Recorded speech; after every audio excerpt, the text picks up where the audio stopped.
स्वागत है आप सभी का आयुर्भास्कर चैनल पे। आज फिर से आप सभी के बीच में एक बहुत ही बड़ी भर्ती की अपडेट लेकर के आप सभी के बीच में हूँ। और ये जो अपडेट है राजस्थान के आयुर्वेद विभाग से निकल के आ रही है। जैसा कि आप सभी को पता होगा, जो भी राजस्थान के जो विद्यार्थी हैं हमसे जुड़े हुए हैं और जो हमसे पर्सनली जो है ऐप पे क्लासेस कर भी रहे हैं, आयुर्भास्कर ऐप पे क्लासेस जो हैं राजस्थान कंपाउंडर नर्स की जो क्लासेस चल रही हैं उसको अटेंड कर रहे हैं, तो उनको पता होगा कि इसके पहले भी एक भर्ती जो आई हुई है उसके बारे में जो है आप सभी को अपडेट हमारे चैनल के माध्यम से दिया गया, जिसकी परीक्षा जून में होने वाली है। लेकिन ये जो भर्ती है उस भर्ती से डिफरेंट है, इसमें बहुत सारी चीज़ें जो हैं उस भर्ती से अलग हैं। तो इस वीडियो में लास्ट तक बने रहिएगा, जानेंगे कि इस भर्ती में क्या चीज़ें खास हैं, कैसे ये भर्ती जो है उस भर्ती से थोड़ी सी डिफरेंस है, किस तरह से आपको इसमें आवेदन करना होगा, किन को इसमें मौका मिलेगा, अगर इसमें परीक्षा होती है तो किस तरह से परीक्षा होगी, अगर नहीं होती है तो कैसे आपके जो डॉक्यूमेंट्स हैं उनका वेरिफिकेशन होगा, कैसे आपको अधिकतम जो अंक हैं उसमें उसमें छूट मिलेगी, कैसे आयु सीमा में छूट मिलेगी, कैसे आपको वरीयता प्राप्त होगी। तो पूरी प्रक्रिया जो है हम इस वीडियो में समझाएंगे, एक एक चीज़ को डिटेल में जानेंगे, क्योंकि आयुर्भास्कर इंस्टीट्यूट जो है कभी भी आप सभी के लिए जो भी अपडेट लेके आता है, जो भी एजुकेशनल वीडियो लेकर के आता है, पूरी तरह से वो अलग होता है और इस तरह का वीडियो कंटेंट होता है कि आपको सारी चीज़ें अच्छी तरह से समझ में आए। तो चलिए देखते हैं। जैसा कि आप यहाँ पे देख पा रहे होंगे, पूरी जो एडवाइजरी है यहाँ पे आपको दिख रही होगी। आप यहाँ पे अगर देख रहे होंगे तो आपको सीधे समझ में आ जा रहा होगा कि कंपाउंडर नर्स जूनियर ग्रेड के पदों पर नियुक्ति, ये जो भर्ती निकल के आ रही है वो कंपाउंडर और नर्स के जूनियर ग्रेड की पदों पे नियुक्ति के लिए है। यानी कंपाउंडर और नर्स की बात भी हो रही है, लेकिन एक स्पेशली बात यह है कि ये जो भर्ती है निदेशालय आयुर्वेद विभाग राजस्थान अजमेर से ये जो है विज्ञप्ति जारी हुई है। कहाँ से जारी हुई है? अजमेर से। इसके पहले जो राजस्थान कर्मचारी चयन आयोग है जयपुर, उसके द्वारा जो भर्ती की एडवाइजरी जारी हुई है उसमें तो बहुत सारी भर्तियां हैं, एलोपैथ के हैं, होम्योपैथ के हैं, अलग अलग कॉन्टेक्चुअल बेस पे जो भर्तियां निकल के आने वाली हैं उसकी डिटेल है। उसमें हमने एक अलग से आपको बताया था कि आयुर्वेद और कंपाउंडर की भर्ती आ रही है, जिसमें जो सिलेक्शन है परीक्षा के द्वारा होगा, और वो जो परीक्षा है जून में होने वाली है, मतलब कि 2025 में। उसके अभी आवेदन की जो समय सीमा है वो तय नहीं है, फॉर्म अभी नहीं भरे जा रहे हैं, उसका भी फॉर्म भरा जाएगा तो हम बताएंगे। ये भर्ती उस भर्ती से अलग है। ये भर्ती जो है निदेशालय आयुर्वेद विभाग राजस्थान अजमेर द्वारा जो है विज्ञप्ति के द्वारा बताया गया है, और वो जो है अधीनस्थ सेवा चयन आयोग या राजस्थान सेवा जो भर्ती बोर्ड है, राजस्थान भर्ती बोर्ड है, उसके द्वारा वो जारी हुआ है जयपुर से, और ये जो है निदेशालय आयुर्वेद विभाग राजस्थान अजमेर से। तो सीधी सी बात है, ये जो भर्ती है स्पेशली कंपाउंडर और नर्स की है, जो कि आयुर्वेद विभाग से जुड़े हुए हैं। आयुर्वेद विभाग वाले जो विद्यार्थी हैं उनके लिए है, ठीक है। विज्ञप्ति को पढ़ते हैं। स्टार्ट में क्या है?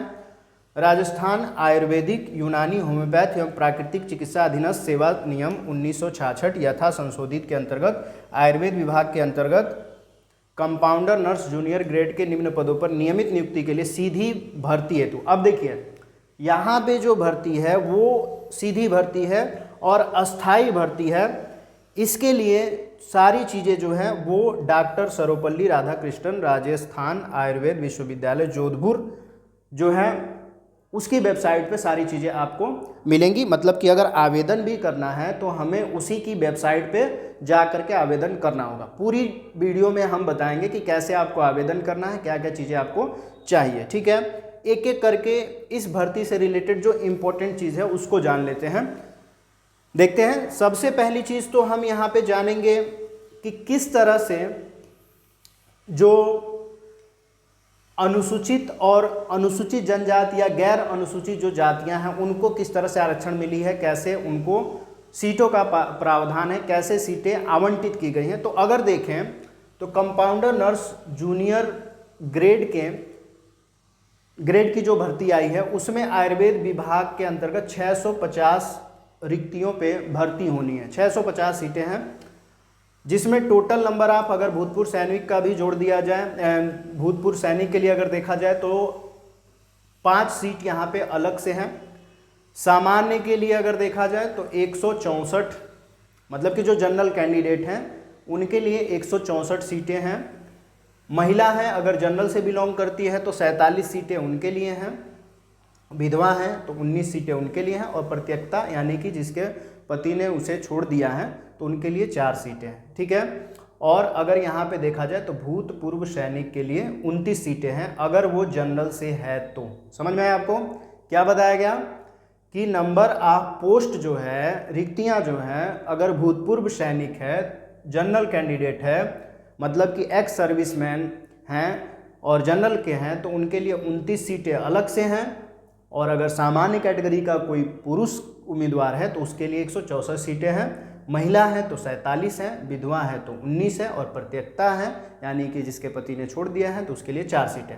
अगर बात करें एससी की, मतलब अनुसूचित जाति की, तो अनुसूचित जाति 73 सीट है, सामान्य महिला है तो 20 है, विधवा है तो 8 है, प्रत्यक्ता है 2 है। अब यहाँ पे देखिए सामान्य दिया हुआ, तो सामान्य का मतलब वो किसी स्पेसिफिक कैटेगरी से नहीं आता, यानी कि विकलांग नहीं है या उसके पास कोई खेल का सर्टिफिकेट नहीं है या कुछ वरीयता अलग से नहीं है, इसलिए सामान्य।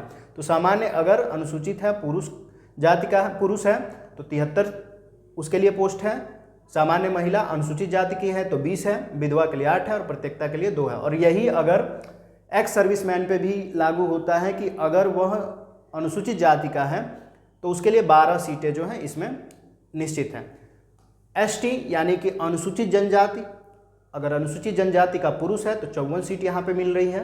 सामान्य महिला है 16 सीट मिल रही है, विधवा है 6 मिल रही है, प्रत्यक्ता है 1 सीट मिल रही है। और वही अगर भूतपूर्व सैनिक का अगर देखा जाए तो 9 सीट यहाँ पे उनको दी जा रही है। ठीक है। अगर बैकवर्ड कास्ट की देखा जाए, पिछड़ी जाति की व्यक्ति को देखा जाए तो सामान्य अगर है तो 95 सीट उनके लिए है। सामान्य महिला है 27 सीट है, विधवा है 11 है, प्रत्यक्ता है 2 है। तो ये हो गई बात आपके जो ओबीसी के कैंडिडेट हैं यानी कि बैकवर्ड कास्ट के हैं। और एमबीसी मतलब कि जो मिनिमम बैकवर्ड है, मतलब कि जो अन्य पिछड़े वर्ग से थोड़ा सा ऊपर है, तो उनके लिए सामान्य अगर पुरुष है तो 23 सीट है, महिला है तो 7 है, विधवा है तो 2 है और प्रत्यक्ता के लिए इसमें 1 भी सीट नहीं है। और भूतपूर्व सैनिक है तो इनके लिए 4 सीटें दी गई हैं। ईडब्ल्यूएस अगर देखा जाए, मतलब ईडब्ल्यूएस मतलब कि जो आर्थिक रूप से कमज़ोर हैं उनके लिए अगर देखा जाए तो सीटों का आवंटन कैसे है। सामान्य 45 मतलब कि पुरुष हैं 45, महिला है 13, विधवा है 5 और प्रत्यक्ता है तो 1 सीट दी जा रही है। और भूतपूर्व सैनिक के लिए 8 है। ठीक है। और हॉरिजॉन्टल रिजर्वेशन की अगर बात करें तो वहाँ पे टोटल जो है 28 सीटें यहाँ पे दिख रही हैं। और विभागीय कर्मचारी के लिए अगर देखा जाए, जो विभाग से हैं, मतलब आयुर्वेद विभाग के जो कर्मचारी हैं उनके लिए स्पेशली जो है 64 सीटें हैं। और अगर कोई खिलाड़ी है, उत्कृष्ट खिलाड़ी है, तो उनके लिए 12 सीटें यहाँ पे निर्धारित की गई हैं। ठीक है। और यहाँ पे अगर देखा जाए तो 12 जिले की शहरिया आदिम जाति क्षेत्र के लिए यहाँ पे टोटली जो है 5, 4, 1 बस ये सीटें जो हैं आवंटन की गई हैं, बाकी कोई सीट नहीं दी गई है। उसी तरह अनुसूचित क्षेत्र की अगर बात किया जाए, कंपाउंडर, नर्स, जूनियर ग्रेड के पदों पर नियमित नियुक्ति हेतु, तो उसमें अगर देखा जाए तो आयुर्वेद विभाग में नंबर ऑफ पोस्ट जो है टोटल यहाँ पे 90 पोस्ट बताई जा रही है, जिसमें सामान्य जो है, अब ये देखिए अनुसूचित क्षेत्र के लिए, मतलब ऐसे क्षेत्र जो जहाँ पे अनुसूचित जाति जो है ज़्यादा निवास करती है, तो वहाँ पे सामान्य जो कैटेगरी के हैं तो उनके लिए 33 सीट है, महिला के लिए 9 सीट है, विधवा के लिए 4 है, प्रत्यक्ता के लिए 1 भी सीट नहीं है। वही अगर अनुसूचित जाति की बात करें, अनुसूचित क्षेत्र में जो जनरल जाति है उनके लिए ये बताई गई है। ठीक है, सामान्य जो है। और अनुसूचित क्षेत्र में जो अनुसूचित जाति है उनके लिए पुरुष है तो 3, महिला है तो 1, विधवा के लिए कोई सीट नहीं है, प्रत्यक्ता के लिए कोई नहीं है। और अनुसूचित जनजाति की अगर बात करेंगे अनुसूचित क्षेत्र में, तो वहाँ पे सामान्य के लिए 28 सीट है, सामान्य महिला के लिए 9 है, विधवा के लिए 3 है, प्रत्यक्ता के लिए 1 भी सीट नहीं है। और वहीं अगर देखा जाए भूतपूर्व सैनिक के लिए तो यहाँ पे 5 सीट दी गई है और इसमें भी 5 ही सीट है। ठीक है। तो लगभग आपको ये समझ में आ गया होगा कि सीटों का आवंटन किस हिसाब से किया गया है। तो टोटल जो भर्ती आई हुई है 650 है, और 650 में 645 का हमने पूरा लेखा जोखा यहाँ पे बता दिया। बाकी 645 बता दिएगा, उसके बाद से बचती हैं 5 सीटें। 5 सीटों में 4 और 1 यानी कि 5 सीटें यहाँ पे आपको बताई गई हैं, जो कि 12 जिले की सहरिया आदिम क्षेत्र के लिए हैं, जिसमें टोटल 5 सीटें यहाँ पे आवंटन की गई है। बाकी जो सीटें हैं, बाकी जो बची हुई सीटें 90 सीटें यहाँ पे आवंटन की गई हैं, जो कि यहाँ पे आपको समझा दिया गया है। ठीक है, तो क्षेत्रवार जो नियुक्ति होनी है, जिन लोगों की नियुक्ति होनी है, जिस तरह की नियुक्ति होनी है, वो आपको यहाँ पे समझाया गया है। अब आगे क्या चीज़ आपको जानना शेष है वो देखते हैं। सारी चीज़ें जो है स्टेप बाय स्टेप समझ लेंगे ताकि कोई दिक्कत नहीं होगी। और जिस तरह से आपको चीज़ें बताई जा रही हैं, ऐसा अभी तक इस भर्ती के बारे में किसी ने बताया नहीं होगा जो आपको यहाँ पे बताया जा रहा है। ठीक है, तो अगर देखा जाए शैक्षणिक योग्यता की बात, कि कितनी योग्यता जो है, शैक्षणिक योग्यता आपको क्या चाहिए कि आप इसमें आवेदन कर सकेंगे। ठीक है, इसको बताने से पहले छोटी सी रिक्वेस्ट है कि आप सभी जो है अभी गूगल प्ले स्टोर से आयुर्भास्कर ऐप इंस्टॉल कर लीजिए, ताकि ऐसी भर्तियों से रिलेटेड जो भी जानकारी है, क्लासेस हैं, भर्ती के कोर्स हैं, अगर हाल फिलहाल में अगर आपको जानना है, तैयारी करनी है, तो सारी चीज़ें आपको एक ही जगह पे मिल जाएंगी। तो अभी प्ले स्टोर से आप जा करके आयुर्भास्कर ऐप इंस्टॉल कर लीजिए, ताकि सारी डिटेल आपको मिलती रहे। साथ में आपको क्लासेस और कोर्सेज जो हैं आपको वहाँ मिलते रहे। आपकी भर्ती परीक्षा से रिलेटेड सारी तैयारी जो है हमारे इंस्टीट्यूट द्वारा कराई जा रही है, और बहुत ही बेहतरीन तैयारी कराई जा रही है। और राजस्थान के अधिकतर विद्यार्थी जो हैं हमारे द्वारा तैयारी कर रहे हैं, और ऐसे विद्यार्थी जो डिप्लोमा आयुर्वेद नर्सिंग और फार्मेसी यानी कि DNP का कोर्स कर रहे हैं, क्लासेस करना चाहते हैं, तो ऑनलाइन क्लासेस आप कर सकते हो, जो कि 2 साल की वैलिडिटी के साथ आपको हमारे ऐप पे कोर्स जो है बहुत ही मिनिमम फीस में मिल जाएगा। आप वहाँ से कोर्स लेकर के तैयारी कर सकते हैं। बहुत ही बेहतरीन तैयारी आपको कराई जा रही है। उसके लिए आप वहाँ पे ऐप डाउनलोड करना पड़ेगा। एक और तरीका है कि वीडियो के डिस्क्रिप्शन में देख लीजिए, वहाँ पे हमारे ऐप की लिंक मिल जाएगी, वहाँ से भी आप ऐप जो है डाउनलोड कर सकते हैं। ठीक है, देखते हैं शैक्षणिक योग्यता क्या है। शैक्षणिक योग्यता की अगर बात करेंगे तो भारत में विधि द्वारा स्थापित किसी विश्वविद्यालय से आयुर्वेद नर्सिंग के 3 वर्षीय डिप्लोमा या 4 वर्षीय BSc आयुर्वेद नर्सिंग। देखिए राजस्थान में क्या होता है, जो अलग स्टेट के जो स्टूडेंट देख रहे होंगे उनको बता दें कि राजस्थान में जो आयुर्वेद नर्सिंग फार्मेसी का जो कोर्स कराया जाता है वो 3 साल का होता है। कितने साल का होता है? 3 साल का होता है। इंटर्न जो है अलग होती है, इंटर्नशिप अलग होती है। और राजस्थान में ही आयुर्वेद से BSc नर्सिंग का भी कोर्स होता है राजस्थान में, बाकी अदर स्टेट में नहीं होता है। यूपी में भी BSc नर्सिंग जो है एलोपैथ के विद्यार्थी ही करते हैं। आयुर्वेद के विद्यार्थियों के लिए BSc नर्सिंग नहीं है, लेकिन राजस्थान में BSc नर्सिंग होता है, जो कि 4 साल का है। तो जिन्होंने 4 साल का BSc नर्सिंग का कोर्स किया हुआ है आयुर्वेद से, या जिन्होंने diploma in Ayurveda pharmacy and nursing का कोर्स किया हुआ है, DNP का कोर्स किया हुआ है 3 साल, वो साथ में इंटर्नशिप। परंतु यह है कि उपरोक्त अर्ह शैक्षणिक योग्यता जो सीधी भर्ती के लिए नियमों या अनुसूची में यथा उल्लेखित पद के निर्धारित हैं, आवेदन की अंतिम दिनांक तक प्राप्त करना अनिवार्य। यानी कि जो लास्ट डेट है आपके आवेदन करने की, उससे पहले अगर आपने सारी चीज़ें कंप्लीट कर ली है, इंटर्नशिप भी कंप्लीट कर लिया है, अपना डिप्लोमा भी ले लिया है या डिग्री ले ली है, तो आप इसमें आवेदन कर सकते हो।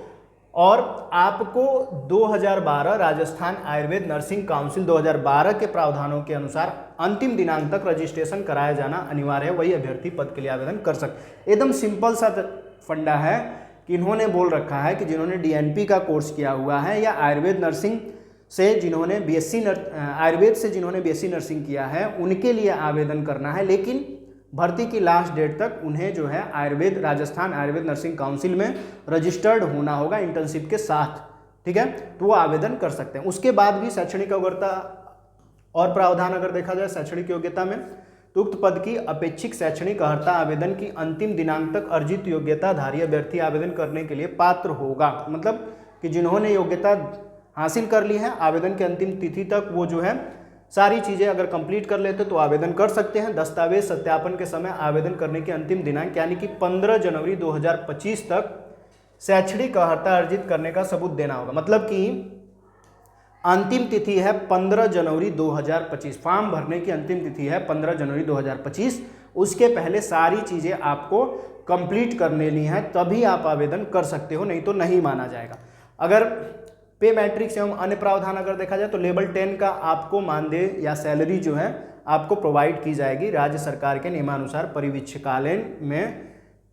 परिवीक्षा काल में नियत मासिक वेतन फिक्स पे दे होगा। ठीक है, लेवल 10 का आपको मानदेय लगेगा या सैलरी जो कह सकते हैं। आयु सीमा दिनांक 1 जनवरी 2025 को न्यूनतम 18 वर्ष होनी चाहिए, मतलब 1 जनवरी 2025 को आपकी एज जो है 18 वर्ष हो या अधिकतम 40 वर्ष होनी चाहिए। लेकिन इसके बावजूद भी अगर 40 से कोई ऊपर हो गए तो उसमें भी आयु सीमा में छूट मिलेगी आपको।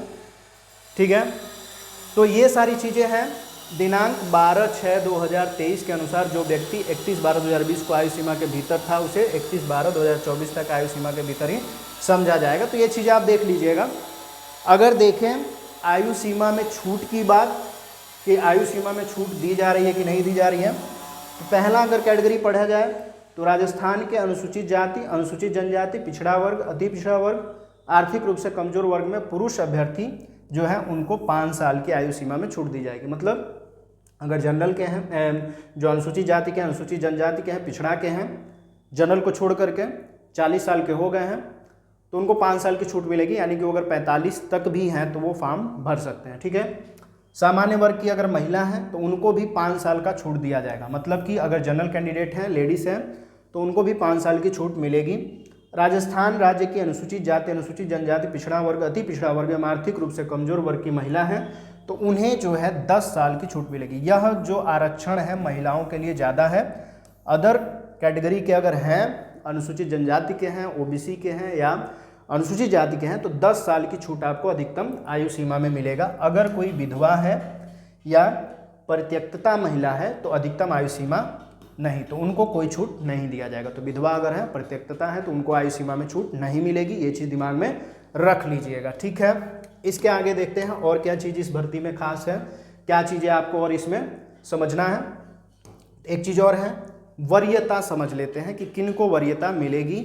जिनका जो है इस भर्ती में नौकरी पाने का जो सपना है वो बहुत ज़्यादा स्ट्रांग हो जाएगा। किस तरीके से, अगर आपके पास कुछ स्पेशल चीज़ें हैं, जैसे चयन का आधार अगर देखा जाए कैसा है, राजस्थान आयुर्वेद, यूनानी, होम्योपैथ एवं प्राकृतिक चिकित्सा अधीन सेवा नियम यथा संशोधित के नियम 19 के प्रावधानों के तहत अगर देखा जाए तो अभ्यर्थियों को बोनस अंक मिलेगा।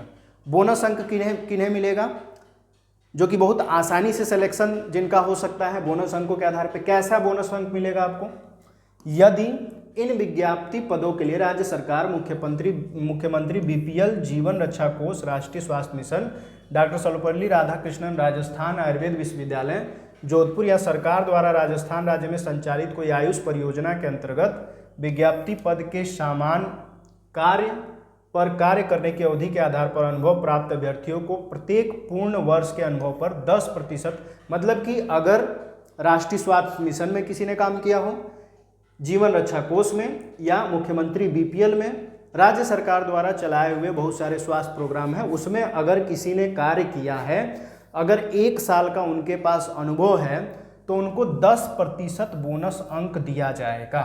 ठीक है, अधिकतम 30% बोनस अंक दे होगा, यानी कि 1 वर्ष से कम अवधि के लिए कोई बोनस, मतलब कि किसी ने 1 वर्ष काम किया है तो 10% बोनस अंक, 2 वर्ष काम किया है 20% बोनस अंक, 3 वर्ष काम किया है तो 30% बोनस अंक मिलेगा। ठीक है, मतलब कि 30% एक तरह से आपको मार्क उसी तरह मिल जाएगा आपके अनुभव के आधार पे। तो अगर किसी ने 3 साल काम किया है इन परियोजनाओं में, आयुष परियोजनाओं में जो राज्य सरकार द्वारा चलाई गई हैं, तो आपके भर्ती का रास्ता जो है बहुत ही सरल हो जाता है। ठीक है, समझते हैं। कंपाउंडर, नर्स, जूनियर ग्रेड पदों की सीधी भर्ती के लिए वरीयता सूचीयुक्त नियमों के नियम तदंतर्गत जाति अधिसूचना क्रमांक आप देख सकते हैं दिनांक 4/10/2018 में वर्णित प्रावधानों के तहत तैयार की जाएगी, जिसके अनुसार राजस्थान सरकार, मुख्यमंत्री बीपीएल, ये सारी चीज़ें आप देख लीजिएगा। अधिकतम जो है वेटेज आपको 30% दिया जाएगा, उससे ज़्यादा वेटेज नहीं मिलेगा। और अगर 1 साल से कम आपने ड्यूटी की है, आपके पास अगर अनुभव भी है, तो उस पर आपको कोई वेटेज नहीं मिलेगा, कम से कम 1 साल पे वेटेज मिलेगा। कैसे देखते हैं, प्रत्येक 1 पूर्ण वर्ष के अनुसार पर 10% बोनस अंक एवं अधिक अवधि के कार्य अनुभव के लिए अधिकतम 30% बोनस अंक दिए जाएंगे। 365 दिवस पूर्ण होने पर ही 1 वर्ष माना, मतलब कि 365 दिन अगर आपने काम किया है तो उसे ही 1 वर्ष माना जाएगा, ठीक है। एवं 70% वेटेज अभ्यर्थी द्वारा उक्त नियमों के संलग्न अनुसूची में वर्णित और परीक्षा में अभ्यर्थी द्वारा प्राप्त अंकों के औसत प्रतिशत को दिया जाएगा। मतलब कि अगर आपने डिप्लोमा किया है या डिग्री लिया है तो उसके हिसाब से जो 70% जो नंबर है वो आपके डिग्री और डिप्लोमा से लिया जाएगा, मतलब कि अंतिम वर्ष का जो अंकपत्र होगा उससे जोड़ा जाएगा, ठीक है। समझते हैं क्या चीज़ होती है, कैसे आपको वरीयता मिलेगी। तो सीधी भर्ती हेतु वरीयता सूची तैयार करने हेतु 70% वेटेज अभ्यर्थी द्वारा राजस्थान आयुर्वेद, यूनानी, होम्योपैथ एवं प्राकृतिक चिकित्सा अधीनस्थ सेवा नियम 1966 यथा संशोधित एवं उक्त नियमों के संलग्न अनुसूची में वर्णित हर परीक्षा में अभ्यर्थी द्वारा प्राप्त अंकों के प्रतिशत का औसत प्रतिशत दिया जाएगा। अर्थात यदि किसी अभ्यर्थी अपनी हर परीक्षा में, मान लीजिए कि कोई अभ्यर्थी है, अगर उसने अपने डिग्री में या डिप्लोमा में 80% नंबर जो है पाया हुआ है एवं उसे 3 वर्ष यानी कि 80% वो नंबर भी पा गया और 3 साल का अनुभव भी उसके पास है, तो 3 साल का अनुभव यानी कि 30% तो इसमें मिल जाना है। तो देखिए कैसे करेंगे, बोनस अंकों का लाभ दिया जाना है तो उसका प्रतिशत कितना हो जाएगा, 80% उसका डिग्री डिप्लोमा का और 70 से गुणा कर देंगे, भाग दे देंगे 100 से और जोड़ देंगे 30। 30 क्या है, जो उसने 3 साल का अनुभव लिया है, तो टोटल उसके औसत परसेंट कितने हो रहे हैं, 86% हो जा रहा है। इस तरह से आप भी कर सकते हो। अगर किसी ने 72% नंबर पाया हुआ है, ठीक है, 72% नंबर से पास है, तो उसके साथ आपको करना क्या है, 72 को 70 से गुणा कर देना है, ठीक है, भाग दे देना है 100 से, और अगर किसी को 2 साल का अनुभव है तो 20 से गुणा करेंगे, 20 जोड़ देंगे, अगर 1 साल का अनुभव है तो 10 जोड़ देंगे, 3 साल का अनुभव है तो 30 जोड़ देंगे, अगर किसी को 1 साल का अनुभव है तो 10 इसमें जोड़ देंगे और यहाँ पे टोटल करके लिख देंगे। समझ में आ गया आपको? इस तरह से आप अपना जो है परसेंटेज निकाल सकते हो जो कि वरीयता के आधार पर आपको मिलेगा, ठीक है। तो औसत प्रतिशत होगा। यदि किसी अभ्यर्थी जिसे बोनस अंक का लाभ नहीं मिलना है, जैसे मान लीजिए किसी को कोई अनुभव ही नहीं है, किसी ने कोई अनुभव नहीं प्राप्त किया है तो बोनस अंक नहीं मिलेगा, तो डायरेक्ट क्या होगा, उसने जो डिग्री डिप्लोमा में जो नंबर पाया होगा उसको गुणा कर दिया जाएगा 70 से और भाग दे दिया जाएगा 100 से, तो ये जो है उसको आवंटन के लिए जो मार्क है वो मिल जाएगा, ठीक है। समझ चुके आप? अगर अनुभव नहीं है तो अब देखिए 80% मार्क था तब भी आपको 56% ही पॉइंट मिला है, बोनस अंक नहीं मिला है। बोनस अंक कब मिलेगा, जब आपके पास वरीयता होगी, आपने एक्सपीरियंस लिया होगा तब, ठीक है। तो ये सारी चीज़ें आपको बनाएंगी मेरिट लिस्ट के लायक। अगर मेरिट लिस्ट में आप आते हो तो आपका सिलेक्शन जो है आसानी से हो जाता है, ठीक है। समझ में आ गया? आगे देखते हैं जो कि महत्वपूर्ण चीज़ें हैं, ये लास्ट में जो सब चीज़ें आपको क्लियर कर देगा। समय समय पर जारी सूचनाओं एवं अवलोकन डॉक्टर सर्वपल्ली राधाकृष्णन राजस्थान आयुर्वेद विश्वविद्यालय जोधपुर की वेबसाइट बहुत ही सिंपल है। आपको क्या करना है, nursing.rauonline.in, ठीक है। इस पे आप लॉगिन करोगे, जैसे ही लॉगिन करेंगे तो पहला पेज खुलेगा, तो वहाँ से सारी एडवाइजरी आपको मिल जाएगी। वहाँ पे चेक करते रहना है और सारी चीज़ें आपको यहाँ से टोटली जो है देखने को मिलेगी। आवेदन के लिए आपको क्या करना है, ऑनलाइन ही आवेदन आपसे मांगा गया है, ऑनलाइन ही आपको आवेदन करना है। और ऑनलाइन आवेदन करने की जो समय सीमा है वो जो है 16 तारीख से है, यानी कि आवेदन आप जो है 16 दिसंबर से कर सकते हैं और 16 दिसंबर से अंतिम जो तिथि है उसके पहले यानी कि 15 जनवरी से पहले आपको आवेदन कर देना है। अंतिम तिथि कब से है, कब से कब तक है? आवेदन करने की जो तिथि है वो 16/12/24 से 15/1/25 तक की है। मतलब कि आवेदन शुरू हो जाएगा 16 दिसंबर से और 15 जनवरी तक आपको आवेदन कर लेना है। और जो भी क्वालिफिकेशन वगैरह है, जो भी आपको डॉक्यूमेंट्स वगैरह तैयार कराने हैं वो 15 से पहले आपके तैयार होने चाहिए, तभी आप इसमें आवेदन कर पाओगे। तो पूरी डिटेल आपको समझ में आ गई होगी कि किस तरह से आवेदन करना है, किनको आवेदन में मौका मिलेगा, क्या चीज़ें हैं, और सारी जानकारी आपको यहाँ पे दे दी गई है। और बाकी एक और विभागीय आपको जो है भर्ती का मौका आपको मिल रहा है। अगर इनमें किसी ने अभी डिप्लोमा कंप्लीट नहीं किया होगा तो कोई दिक्कत नहीं है, आप जो है जो राजस्थान चयन बोर्ड, जो भर्ती बोर्ड है, राजस्थान जो भर्ती बोर्ड है उसके द्वारा जो भर्ती निकल करके आ रही है 2025 में, जिसकी परीक्षा जो है जून में होने वाली है, 2025 जून में होने वाली है, उसके लिए आप तैयारी कर सकते हो। उसके लिए आप आयुर्भास्कर ऐप से कोर्सेज लेकर के आप आसानी से तैयारी कीजिए, उसमें आपको मौका मिलेगा। और जिनको यहाँ पे, जिनकी सारी चीज़ें कंप्लीट है वो यहाँ पे भी आवेदन कर सकते हैं, कोई दिक्कत नहीं है। और आप आसानी से आयुर्वेद में फार्मासिस्ट और नर्स या कंपाउंडर की जो पोस्ट है वो प्राप्त कर सकते हैं। बस आपको समय से अपनी सारी चीज़ें कंप्लीट करके इसमें आवेदन कर देना है। वीडियो अगर अच्छी लगती है, जानकारी समझ में आ रही है, सारी चीज़ें स्टेप टू स्टेप आपको समझ में आया है, तो आप अपने जो क्लासमेट्स हैं, आपके जो फ्रेंड्स हैं, वहाँ तक वीडियो को ज़्यादा से ज़्यादा शेयर कीजिए। अगर आप हमारे चैनल पर नए हैं और ऐसी अपडेट आपको चाहिए, आपको आयुर्वेद से रिलेटेड भर्तियों के बारे में जानकारी चाहिए, आयुर्वेद से रिलेटेड कोर्सेज अगर आपको पढ़ने हैं, ऑनलाइन सारी चीज़ें आपको जाननी है, तो आज ही हमारे चैनल को सब्सक्राइब कर लीजिए। और डेली अपडेट के लिए, वीडियो पाने के लिए बेल आइकन को ज़रूर दबा दीजिएगा। और अगर कोई चीज़ रह जाती है, कोई चीज़ नहीं समझ में आती है, तो कमेंट बॉक्स में ज़रूर लिख दीजिए। वीडियो में लास्ट तक बने रहने के लिए आप सभी का बहुत बहुत धन्यवाद।